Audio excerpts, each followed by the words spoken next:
University of Tennessee is announcing a historic donation from two of its most high-profile alum. The investment, $130 million, going towards student success and facility recruitment. Dee and Jimmy Haslam are giving the $130 million to UT, marking the largest donation in university history. $100 million will go toward the Haslam College of Business to recruit staff and grow its student success initiatives, including graduate scholarships and the undergraduate honors program. The goal, ensuring every student has the resources they need to graduate and join the workforce. The other $30 million will go to more of a campus-wide effort to recruit staff across all areas of study, helping UT reach new heights.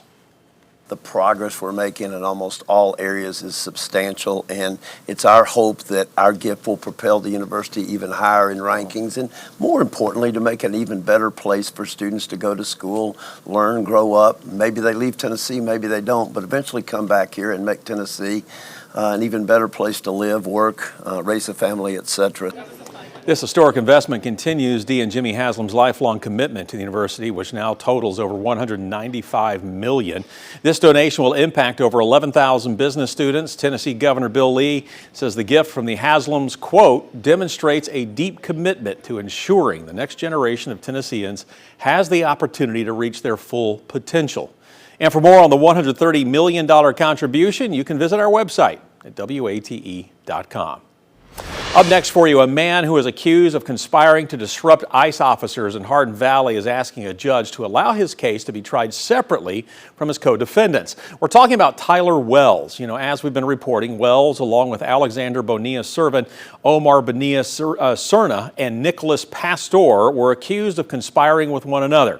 This to help protect people who illegally entered the country at a job site. Now, the documents argue that Wells believes his case should be tried separate because he and his co-defendants have different interests, with Wells wanting a speedy trial since he is still detained. A new lawsuit is filed over a new Tennessee law on illegal immigration. The law creates a crime for people with final removal orders who have not left the state.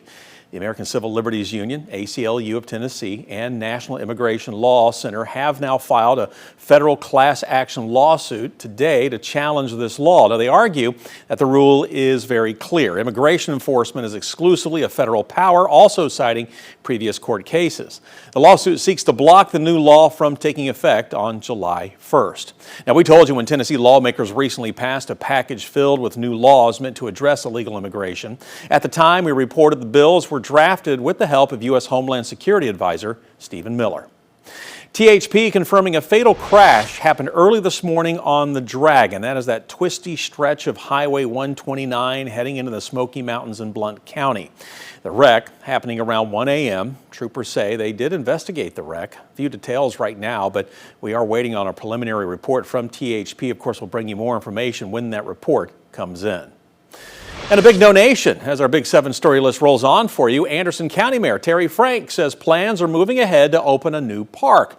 The donation comes from Type 1 Energy, a company that bought the Bull Run steam plant from TVA for its fusion energy project. That site sits next to the former Claxton Kids Palace. Last September we reported how the large wooden playground was demolished with the easement for the park ending.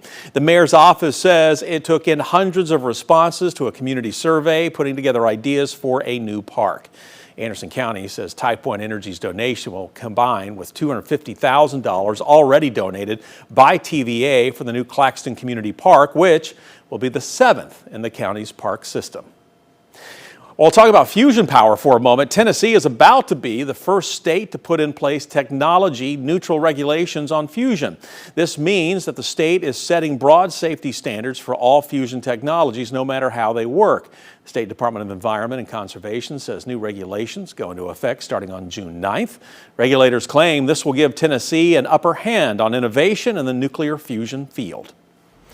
Up next on the 7, one of Knoxville Fire Department's first black firefighters being remembered for a legacy of service and leadership tonight. Deputy Chief Luther Bradley died back on May 30th at the age of 98. Bradley was hired in 1952 as one of the city's first African-American firefighters and helped pave the way for future generations.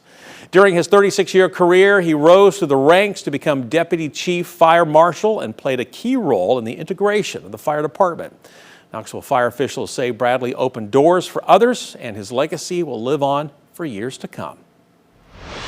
Next for you tonight, Tennessee has launched a website to educate older adults about scams. Now, Tennessee Department of Disability and Aging and the Tennessee Bureau of Investigation launched a site called SafeSeniorTN.com. The site is part of an initiative to give older adults advice on how to avoid scams as well as those bad actors. East Tennessee Area Agency on Aging and Disability Director Aaron Bradley says every year scammers steal around $500 million from people over the age of 60.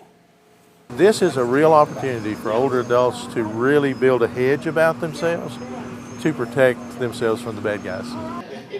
You know, their goal is to give lessons on personal financial safety and technological risks.